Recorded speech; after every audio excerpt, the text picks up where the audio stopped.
We've got Lydia in the house. Hi. Hello. We did get to meet We at did. HR Tech very briefly, but you were with Yes. Bennett and shout out Bennett. We love him. He was one of my first marketer friends in HR No. Tech. Yeah, Oh my gosh, that's 100% amazing. during the It's pandemic. a Yeah. very, very small circle once you get into it. Crazily small, crazily small. How are you? How have you been coming down from HR Tech? Because it took me a few weeks to recover. So I don't know how people do it. Right after HR Tech, I went to People Analytics World in New York. Wow. And it was just one of those like, if the last day of HR Tech felt zombifying to you, if you will, going through that, followed by People Analytics World, I woke up Monday morning, so yesterday, and I was like, oh, why am I so tired? What is this? Why am I so foggy? Like, what day is it? What life am I living? How do people do this for like Literally. three, four Is it conferences today? back to back? Nuts, absolutely nuts. Honestly, I sometimes I take Mondays as a self-care day, at least in the morning, and then in the afternoon I find a surge of energy to like do, my content stuff. I usually do content creation in the afternoons on Monday. And I understand you're also a content creator. So we didn't get to talk about this at HR Tech, but for the people who might not know you, can you give us like a 30-second, a little bit about you, who you are, and what you do? Yes. So Lydia, we've been kicking around HR tech for about 15 years at this point. Started in consulting, the most typical way anyone can start their career. Went into industry to purchase HR tech and really plan HR tech strategy. Realized that between buyers, vendors, consultants, and investors in this space, some of us are hanging on the FM radio channels, others are hanging on the AM radio Yeah. channel, and we got a few in the skies in the like Sirius XM radio channels. Mm. And we're actually all headed in the same direction, except we forgot to talk the same language. So that's actually how Whoops Did I Think That Out Loud, sarcastically, came about because a lot of times I talk to people and they would have ideas and thoughts. And I was like, did you guys connect? They're like, oh no, I didn't want to offend them or I didn't want to share that. I'm like, okay, yeah, we should probably start talking a lot more frequently than we are as an industry. Yes, 100%. Wow. So what is the brand? So what the brand is started out as a LinkedIn blog. I'm still in what I call a baby fluencer stage. Everyone's like, "Oh, you're an influencer." I'm like, no, like a baby fluencer. Still trying to It's figure it, myself it's out. like a micro influencer. Exactly, exactly. Love You get that. it. So we are still on LinkedIn, where the content is a lot more corporate appropriate. Even though once in a Hmm. way I get DMs telling me I loved your stuff, I can't like it because people in my company might see. Yeah, I get So that too. for the folks, we're now moving over to Instagram, where we're going to get a lot more of the real talks, and hopefully, no one from your company is on your Instagram, because otherwise, we would need to have a different Smart. conversation altogether. And we're also moving over to YouTube as well, because I think a lot of times when people see demos, it's under a lot of secrecy, it's under a lot of scripted Mm, aspects. They don't see a real person using it. And my take is I would never look at tech or sort of like talk about the tech that I wouldn't personally use myself.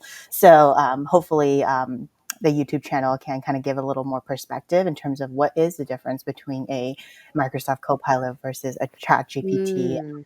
and how does all of that crank through data? Do they even analyze Excel spreadsheets? Can you even upload those type of things? So it's kind of demystifying a lot of this scary stuff, if you will, in Right. the industry.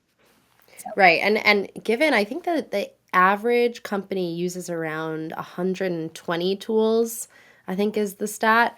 I think that there's never been a better time for this type of curation, and letting the veil down behind what it's actually like to use a lot of these products, because a lot of products don't give you a free trial, For right? sure.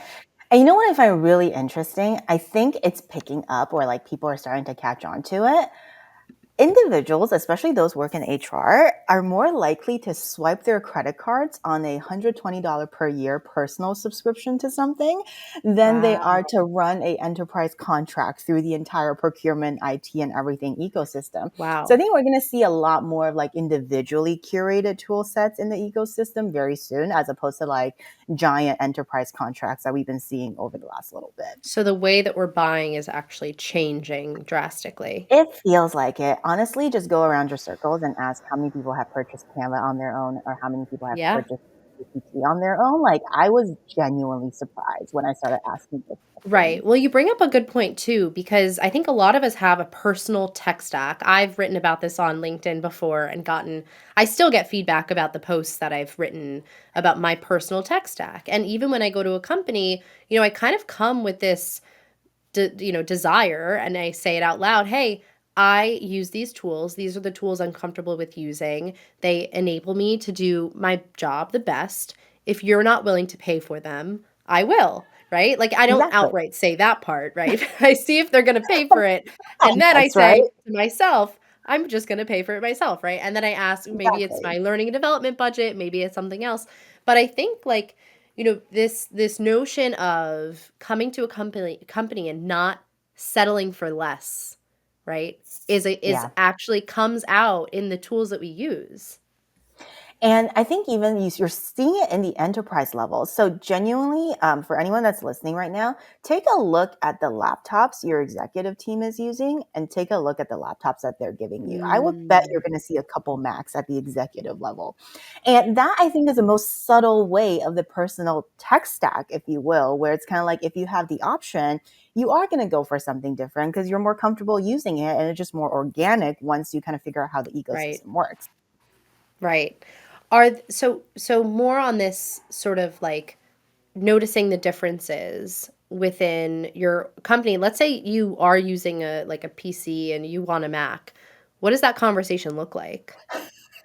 Internal to the company, depending on the level you are and the department you function in and how many besties you've bought coffee for in IT, I think it Mm, looks realistically, it looks very different, right? Because I don't think a lot of folks entering the workforce understand that your department's tech budget is set out like at the beginning of the year and maybe 6 months before the beginning of the year even started. And chances are when budget cuts start, it starts with a tech budget. So it's like, oh, instead of mm, like giving someone a new laptop every 3 years, maybe we can get them to stretch a little bit more. Maybe we can just get them to make it work a little bit longer. So you end up with, I would say, slightly antiquated technology, especially compared to a new arrival in the organization or a new hire in the organization, just because of IT sort of physical asset strategy in most mm. enterprises. And that's why I think you Interesting. see that weird switch over between like I'm personally on a Mac and the Apple ecosystem, but at work I have to be on Windows and PC, and life is just not switching over very well. Right. And so we were just talking about this whole generational kind of the dynamics. And one of the things that I find that comes up a lot is that younger generation is like afraid to ask for things, to ask for help, to ask for advice, to ask, for maybe a Mac instead of a PC. What's your advice to those younger professionals who might be wanting to be, aligned with the newest technology and all of that? Like, what's your advice to them for what, if they want to ask for more? For sure. So I think a couple things. Number one, I used to be you, so we've all gone through it to be able to have the advice on the other side of it. Right. Number two, I think it's like pick your context, right? Like, don't be that. It's not even generational. Just don't be that obnoxious person in the room when the timing and everything else in the broader environmental context doesn't look right, and you're like, "Yeah, I want the most expensive thing. Can you get that for me?" Don't do that. That's a really bad idea across the board, regardless of generation.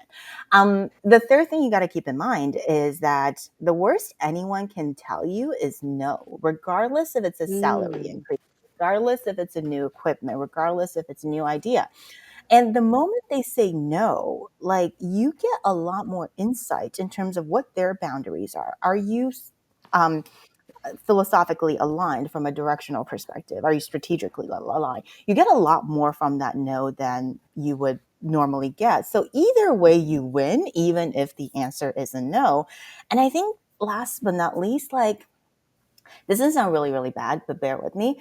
I think especially for women in the workforce, you almost have to come in with a I do deserve this attitude to kind of pump yourself up a little mm, bit and then be able to go and make the ask. Because love I think it. a lot of times, just because of the way we're socialized and everything else, we're like, okay, maybe this is the most they can do. Maybe we'll just settle for it. But like the more you ask the question, the more no's you get and the more boundaries you push, you kind of start to learn a different way of navigating the corporate world a little bit. That's Hmm. fortunate or unfortunately not taught in schools effectively. Right, and I think one of the things that helped me at, in previous roles was to seek mentorship and guidance outside of my company from someone who has been, more in the corporate world, because I've been in startups for most of my career, Mhm. and to really help you to navigate a lot of these situations that you might not have found yourself in previously. So finding Yeah. those external mentors as well. What is one thing you'd like to leave our audience with right now? Um, right now, I think trust but verify is the principle I would leave everyone with. I think it applies to HR technology, especially in this like rapid Mm. rise of AI across the ecosystem. Trust what your vendors are selling you, but verify and ask the right questions. It applies to careers. Trust what your mentorship, your management team, and everyone is telling you. But to your point earlier, verify. Seek another alternative opinion at least, and at least that way you have a point of comparison and you know for a fact that you can make the judgment as opposed to kind of getting influenced left, right, and center across the board. I love that. It's like seek a second opinion, like with the doctors, Exactly. before you get surgery. All right. Thank you so much, Lydia. It was such a pleasure to see you again, and hopefully I run into you at another conference soon. Yes, absolutely. Happy to be here. Thanks for having me. Awesome. All right. Bye.